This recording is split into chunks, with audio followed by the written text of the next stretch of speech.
buy now, Buy now. Buy now. Buy now. buy now, pay later. They've amassed millions of customers and thousands of partnerships with companies like Target, Amazon, and more. And they're expected to keep growing. Anytime a consumer is putting down their credit card and using Affirm, we think it's a good thing. In today's video, we are going to talk about a problem that looks small, but is actually turning into a huge crisis.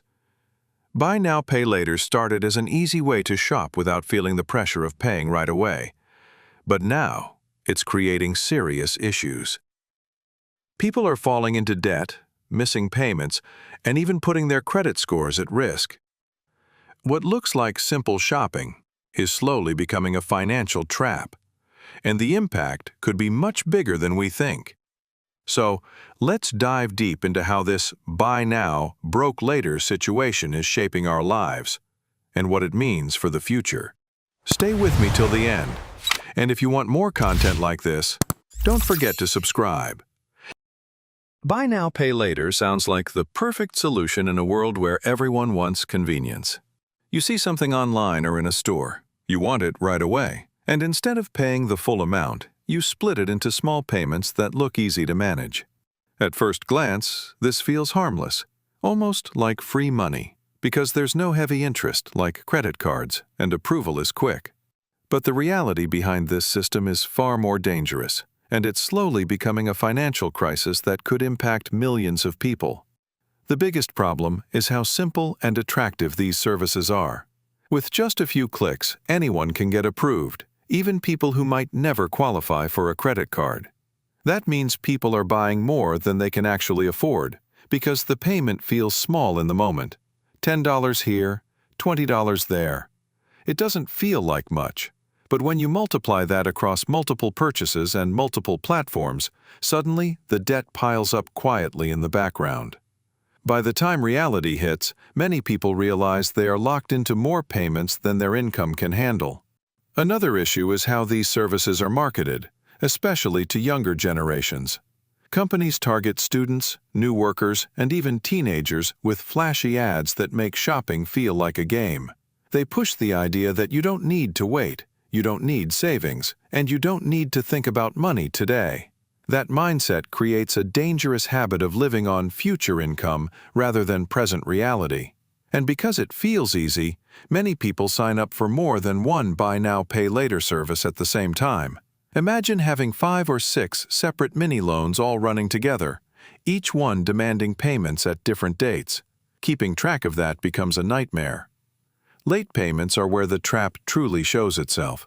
Most people don't realize that missing just one small payment can lead to fees, penalties, and eventually harm to their credit history.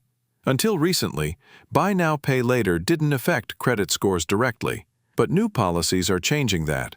In fact, now, missed payments are being reported to credit agencies, which means that someone who thought they were just splitting up a small purchase might suddenly see their credit score drop. This doesn't just affect shopping. It can affect the ability to rent a house, get a car loan, or even apply for a job in some industries where credit checks are common. On the surface, the companies providing these services argue that they are helping people. They claim it's about financial freedom, flexibility, and giving consumers more power over their spending. But in reality, these companies are making billions from late fees, from partnerships with retailers, and from interest when payments are missed. It's a business model designed to look friendly, but built to profit from people's mistakes. And the more people rely on these services, the bigger the risk becomes, not just for individuals, but for the entire financial system. Experts are already warning that if this continues unchecked, we could see a wave of defaults similar to the credit card crisis or even the housing bubble, just on a different scale. Imagine millions of people, especially young adults, starting their financial lives with damaged credit because of what looked like small shopping decisions. That creates a chain reaction. Struggling individuals mean weaker consumer spending, and weaker consumer spending hurts businesses. When businesses hurt, the economy slows down, and suddenly a small idea of splitting payments has turned into a serious threat. There's also a psychological side to this. Buy now, pay later makes people feel like they can control money, when in fact, the system is controlling them. It encourages impulsive buying. It removes the discipline of saving, and it makes debt feel invisible. Studies already show that people spend more when they use BNPL compared to when they pay directly. It tricks the brain into thinking money is not leaving your pocket, when in reality, it's a delayed burden waiting to catch up. Governments and regulators are starting to notice, but they are moving slowly. In some countries, steps are being taken to treat buy now, pay later more like traditional credit, which means more checks, more restrictions, and more responsibility on the companies. But for now, millions of people are still walking into this trap without fully understanding the risks. The truth is, financial education hasn't caught up with these new tools. People are learning the hard way that convenience can come with a very high price. So the real question is, how do we deal with this growing crisis? Should consumers be more careful? Should companies be more responsible?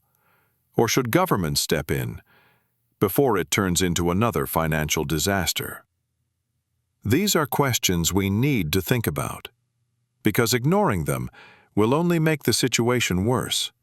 And as we explore this buy now, pay later world, we have to remember one simple fact. There is no such thing as free money. Every payment delayed is still a payment owed, and every decision today builds the financial reality of tomorrow. At the end of the day, this whole buy now, pay later system shows us how something that looks easy and harmless can quietly turn into a trap.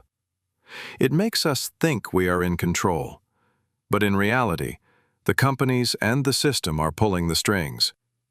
People are spending more than they can handle, falling behind on payments, and risking their future credit just for the comfort of buying today.